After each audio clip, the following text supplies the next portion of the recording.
righty, welcome back. It's a Freaky Friday. It's the end of the week edition of Liquid Lunch on Newsmax TV. We're going strong, noon to 2 Eastern today from the Newsmax headquarters in Midtown Manhattan. Dow Jones continues to hold its morning gains through midday.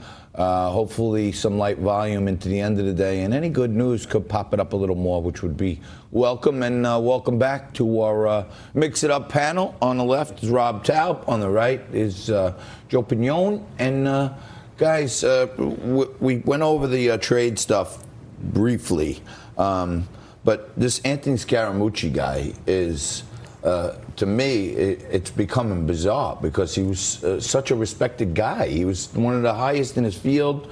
I'm Italian-American. This is like a proud moment for us. Running one of the biggest hedge funds, got one of the most elite conferences, makes it to the White House, blows it up. But then, celebrity Big Brother, and now he's saying Trump's going to step down. Yeah, it's so crazy. It actually gives me pause and says, what does he know that I don't know?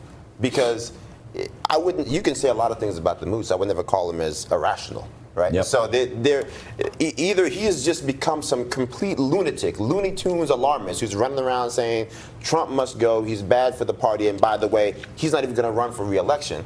Or he knows something that I don't know. And I feel like I like to think I'm informed, so I don't really know what's going on. This guy might know something because he knows the Mooch, and he knows the adrenaline, he knows the Moochies, and he was on their podcast, The Mooch and the Misses. Yes. And what gives? Give us some inside scoop on this guy. I think Joe just really said it very eloquently. Maybe he does know something, because I've never known Anthony to speak erratically or to just throw something like that off the cuff. So maybe he's got some inside information. He had dinner with Nikki Haley recently at Rayo's. Are we talking about the same Anthony Scaramucci here? Because you said you don't know him to say things irrationally. Yeah. What about that little interview he did there when he started spouting off about Steve Bannon, which led to the end of his 10-day tenure? Was that irrational? Come on. A lot of people talk like that off the record. He forgot the off-the-record part. He forgot the off-the-record part. And he was perhaps not experienced enough as a communications person in his new position to realize that Ryan Leza was going to take that and run with it happily. So, you know Ryan Leza? I do not know Ryan Leza. You don't know him. Are you a fan of his work?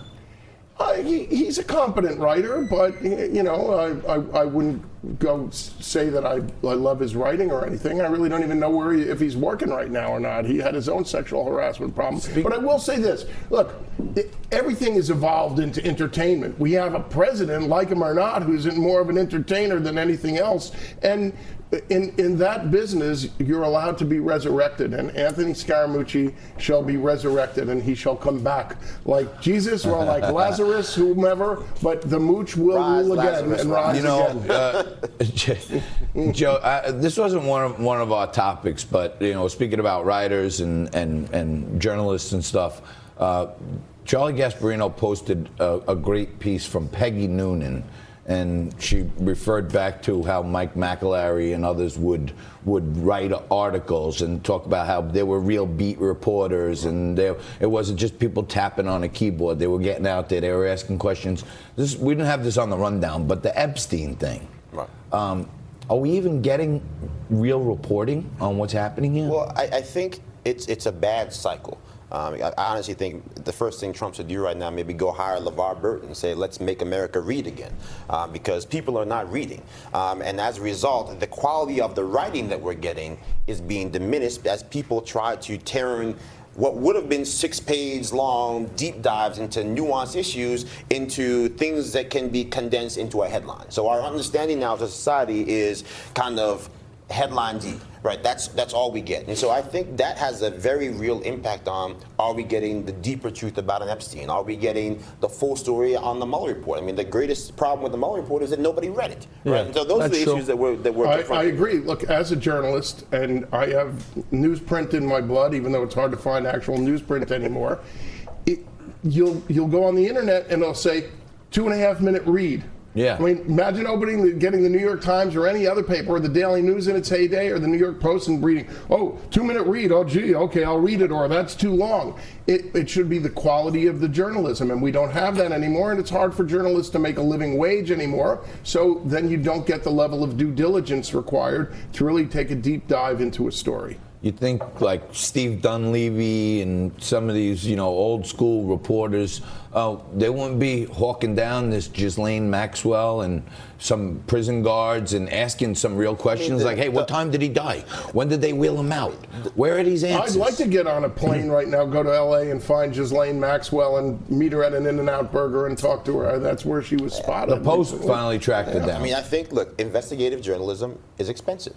To do it well is hard, but to do it well is also expensive. It costs money. I don't think it's a coincidence that Ronan Farrow is one of the best investigative journalists out there because he's not struggling from a means standpoint. And so again, as newspapers start to curtail, as they start to have less and less money to do that hard work, the stuff that won Pulitzers, the stuff that made names, you end up in this situation, like I said before, where people become less informed and the quality of the work suffers. The last topic, in our last minute and a half or so here, de Blasio does not make the debate stage, but says he will stay in the presidential race. We just talked about the homeless issue. I talked a little earlier about the $800 million his wife got for mental health that she hasn't deployed properly. Should this guy give it up already? I mean, you can make the argument, why would he? I mean, it's not like he's doing much for the city right now. I mean, again, we've got homelessness run amok. Amazon out of town. Congratulations, Bill de Blasio and AOC. The issues that we have in this city are so deep.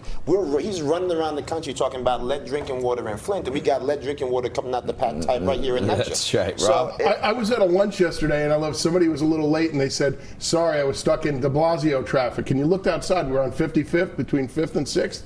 They've reduced it to one lane. There's a bike lane that's bigger than the car lane that nobody uses, and then there's another parking lane for the cars, so then if you have a double parked truck, you're backed up to Queens. And this is all his doing. This is how we mix it up every day, even Friday. Then Rob had to throw in his Italian slangerism, a Mama Luke. Thank you, Joe Pinion and Rob Taub. You stay right there, back after this.